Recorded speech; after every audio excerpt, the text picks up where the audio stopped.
Okay, cool, man. So, first of all, where are you? I'm in Bali. Bali. Okay. Yeah, What time I'm is in it Bali, there? Indonesia. It's currently 10 p.m. 10 p.m. Nice. Yeah. What about where you're at? It's 9 a.m. for me. Oh, 9 a.m. I'm in Okay, cool. Texas, Oh, Sugarland. nice. So, what happened to the social distancing, keep it moving club? What happened there? So basically, I have two groups, and the thing was, it's just it's not sustainable for me to just like post in different groups and then on my page or my personal profile. I just rather just have one and everybody in that group. So what I'm going to do is send everyone a personal message and say, hey guys, I've moved it over to this group. So Okay. yeah, that's No, my main group. that I'll makes send you an sense. invitation. That makes sense. So, well, thanks for coming on with me. Uh, I've been doing Anytime. one of the things that I love about you is that you're trying to use your expertise to help other people, right? Mm-hmm. And that's one of the reasons you reached out to me personally. So I appreciate that. I've been trying to do the same thing, and that's that whole post series that we've been talking about. And the one that went live last night was on your social networks. Who's in it? Do you know with the expertise that's there and things like that? So it's a perfect time to have you on because you can use your expertise to help out everybody on this side of the fence thinking, okay, what does it look like to live healthy, to do things like that from your expertise as a personal trainer and nutrition expert? What should we be really thinking about or doing first steps?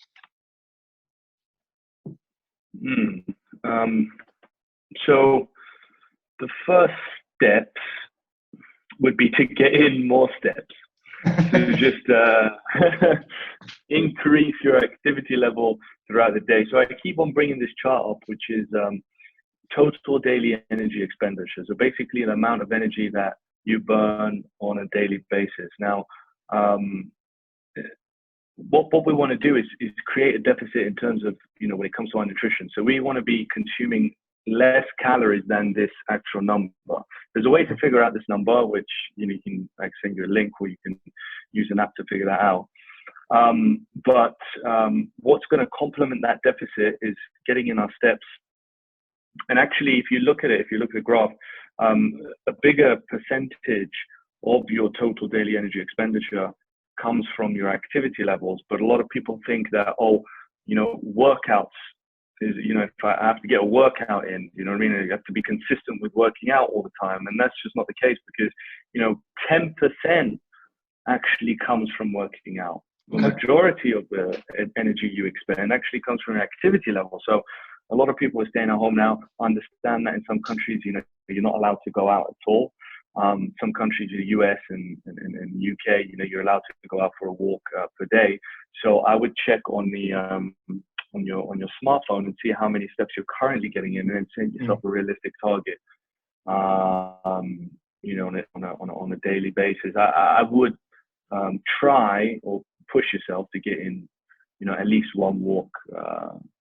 You can only get one walk per day now in the UK. So, but make the most out of it is what I'm trying to say.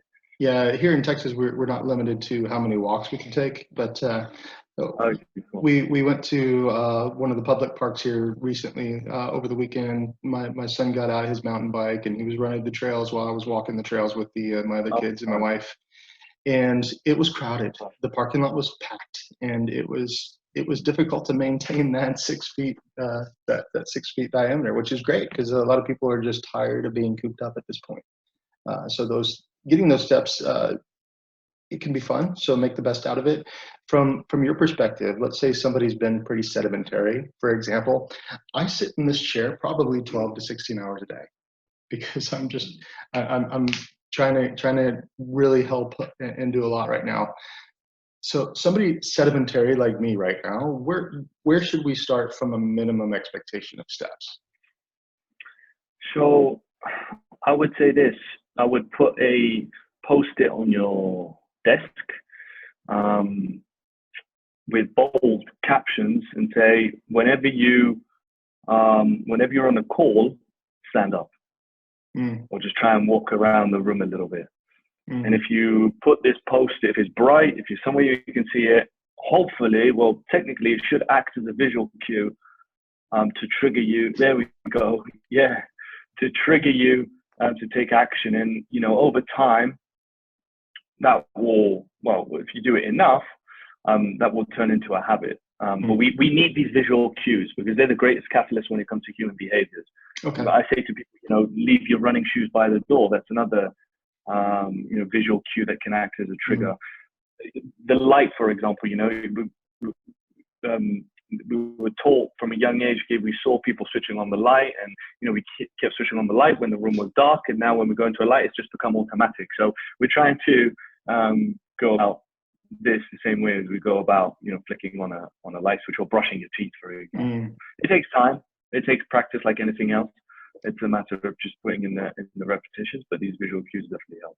You're speaking about these visual cues, and it reminded me of something a friend of mine did, actually his wife. He was telling her, hey, I don't have the right shoes, I can't do this, can't do that. So she gave him permission to go get these really expensive, very nice running shoes. And about a week goes by and they haven't been used yet. Another week goes by and they haven't been used yet. So she duct taped them to the fridge. So every time you go to the fridge to get something else, just remember how much we spent on these shoes, and perhaps you should be using them instead of what's inside to medicate yourself. Exactly. And any equipment that you have, maybe lying around the house, if you have a couple of dumbbells or anything, I'd say, you know, put them somewhere where you can see them all. You know, have a designated space in a room for working out. And for some people like myself, you know, the living room isn't going to help because I associate the memories of chilling, right, and relaxing in my living room. So if you could pick a space that's you know, neutral, maybe it's I don't know, a spare room if you have a spare room, or a garden if you have a garden. If you don't have none of those, then you're going to have to, you know. For us, it's the garage. Yeah, garage is a good one. It's a good one. So my older son, he's 13. He's got really into exercise, working out. He's on the trampoline at least a couple hours a day. He's doing all kinds of crazy things. I can't tell you the names of the tricks. He's talking about Cody's and kabooms and doubles and triple fulls and all kinds of things. But he is very fit, very fit. And he said he wanted one of these. He wanted one of these boxes to work on his jumping, to improve his vertical, and he also wanted to use it to help him with track and field and stuff like that. So one of these, I forgot what kind of exercise programs that they use, but they use these boxes that have 3 different sizes so they can do the base jumps. Okay, yeah. Box jumps. I think we call them box jumps in the UK. Yeah, box jumps. That's what we call them too. So I built one of those for him. So it's got a 20, a 24, and a 30-inch sides. So that's out in the garage. And he also wanted a workout machine, so we have one of those as well.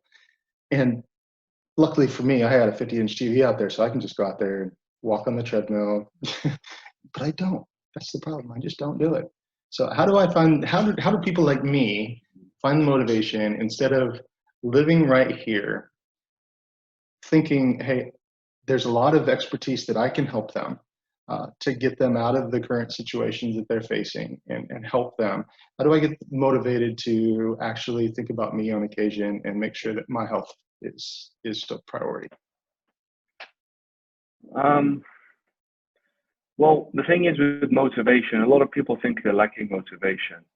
When in reality, you know, none of us are 100% motivated each and every single day to work out. I'm definitely not one of those people.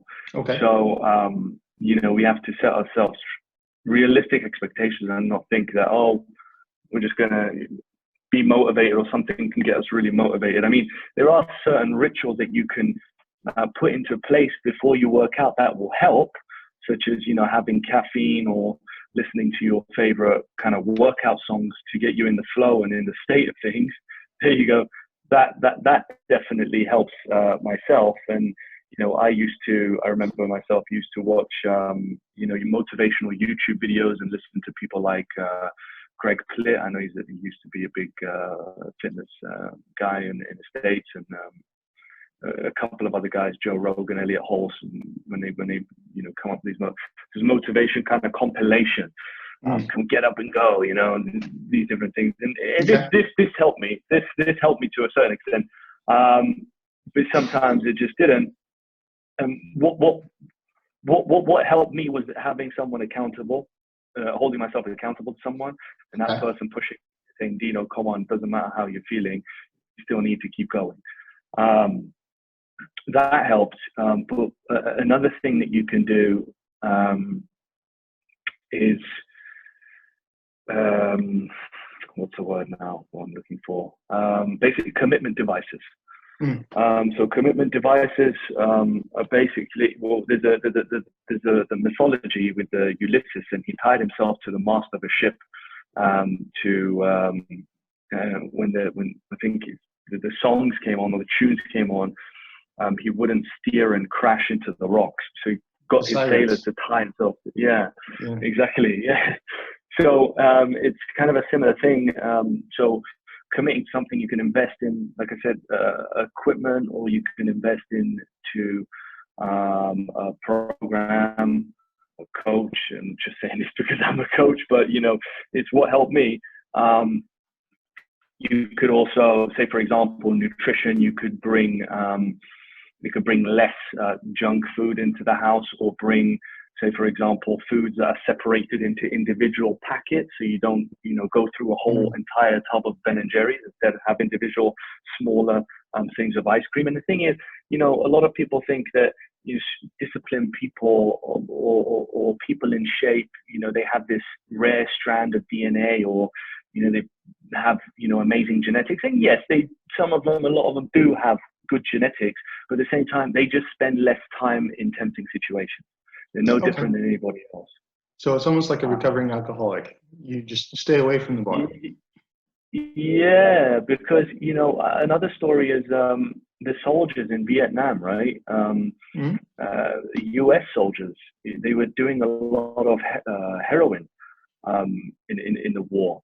And then when they brought them back home in other situations, they started they noticed that they took less, and some of them didn't even do any of those drugs. The same as a drug addict, you'd put them in rehab, and then, when they're out of rehab, usually they go back to the same environment where they're surrounded by other people taking drugs. Okay. So, a massive thing is going to be your immediate environment. And, I understand that a lot of people have partners as well that, sometimes do the cooking, or sometimes do the grocery shopping. So it's very important to sit down with your partner and just have a heart to heart and explain to them, this is what I'm trying to do. I need your support with this. So there's some changes that we have to make in, when it comes to, food and cooking. It's like my wife, I say, I love your lasagna. I just need less portions. Exactly. Quit letting me serve myself. You go ahead and just a little. Exactly.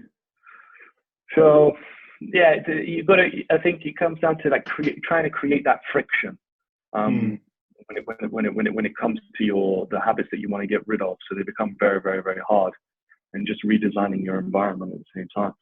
Something I've learned about habits as well. You can't just remove the habits; you have to replace them with other habits.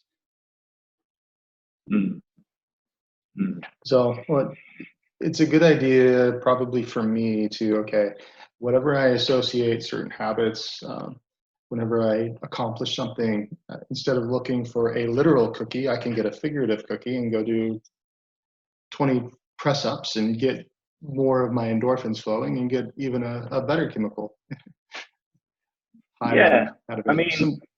Something. Yeah, I say to my clients, listen, if you wanna have the cookie, then you can have the cookie. But the way I want you to look at it is, make sure that you do everything that you need to do in terms of your fitness and getting in your steps and getting in your protein throughout the day. And then, sure, there's no problem if you have that cookie. Obviously, everything in moderation. You don't want to overdo it. And there are, lower calorie forms of cookies and different alternatives that you can come up with. But also having this reward system in place and almost this anticipation that you're going to enjoy something once you've done everything is very important, especially if you're first starting off, because it's going to give you that drive. It's going to release that dopamine. People that are on thinking about holidays are sometimes having a better time thinking about having that holiday than when they're actually on holiday. Studies have shown. So yeah, because you have a lot of people like me who are thinking, okay, we have a schedule, we're going to keep the schedule, and now we've created anxiety because we're trying to keep the schedule and trying to, instead of enjoying ourselves. Exactly. Yeah, understanding. Absolutely. Okay, so from your perspective, what do you see as more of a holistic approach to just healthier living? I mean, what are the different categories that we need to be looking at, from maybe eating, sleeping, exercise? What do we need from a mental break versus making sure that we're connecting and engaging, especially with this lockdown going on here? I don't know how much there's a lockdown there in Bali, but there's a lot of people who are kind of stuck in the same routine every single day. So I'm encouraging people just to reset, period. Just step back, take a look at yourself, and understand what strengths that you have internally, and how to optimize those moving forward. So how do we optimize ourselves from a physical standpoint? It's a big question. You can break it down. You can just generic size it, whatever you need. Yeah, it's a big question. So I think it does all start with the mindset at the beginning, because take myself for example. When I first started, I had no habits. I had no idea how to lift weights. I actually had I had a setback because I actually broke my spine, and I was told that I could never lift weights again. So for me, it was difficult to actually believe, first of all, that I could actually do it. And I think is a big part of it, because a lot of people have failed before in the past. And the way the brain works, we start to predict future events based on, previous events. And when people have tried fad diets, crash diets, and done different things that haven't worked for them, it's difficult for them. So I'd say it is a lot of mindset work behind it. And I think it's especially important to start off your day with some positive affirmations. Actually visualize the person that you want to become, as opposed to focusing on the short-term results. So, we want to think about, what does a person actually look like? Like, specifically, we've got to get really specific. Like, okay, what does the core look like? What are the arms? What do your arms want to look like? What do you want your entire physique to look like? And if you have an image, of someone that you see and you say, okay, this person has a nice body, you can take that image and put it on your vision board. Positive affirmations is a big one as well.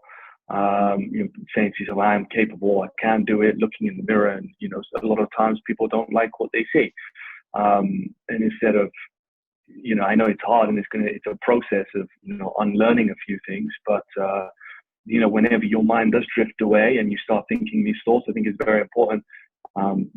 Eckhart Tolle, he says in The Power of Now, it's always important to take a step back and become an observer of your own thoughts, and actually question why you're actually thinking and operating this way, and try to reframe it and say to yourself, okay, I may not look the best right now, but it's a work in progress. As long as I, take the necessary steps, over time, I will get better. It will compound over time, and I will get to the stage that I want to get to. So,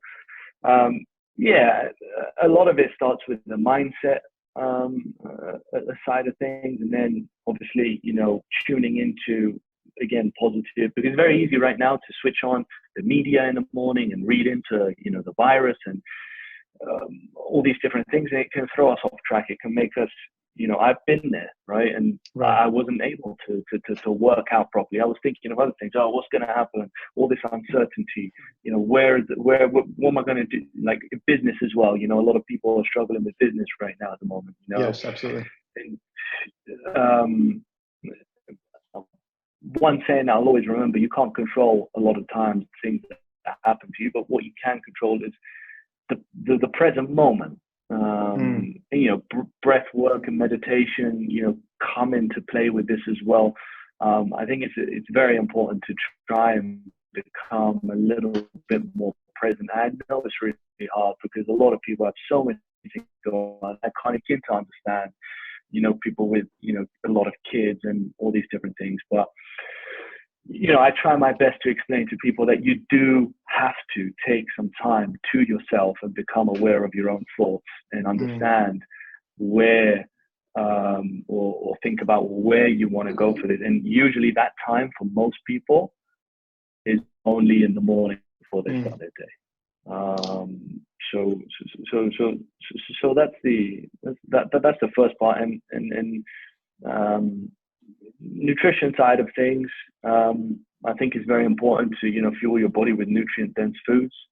Super important, because that's going to affect the mindset as well. So a lot of chicken fried steak, gravy, and mashed potatoes, huh? Well, I mean, you can do probably. A lot of vegetables, a lot of vitamins, a lot of minerals. So I think supplementation comes into handy here. Thinking about getting a super greens. So I recommend people have shakes. And the reason I say to people have shakes is not because I'm some kind of bodybuilder. I'm like, oh yeah, bro, you got to get into protein, bro. No, bro.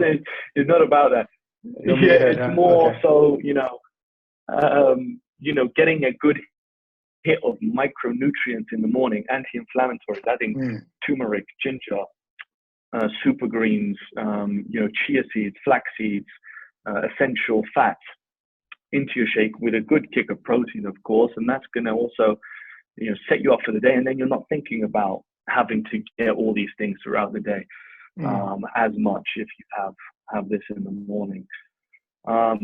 So dedicating just maybe 20, 30 minutes of your morning routine to your health and fitness will change the game. And you don't necessarily have to work out in the morning, but thinking about your fitness, visualizing, and almost becoming obsessed with it in a way, because you do.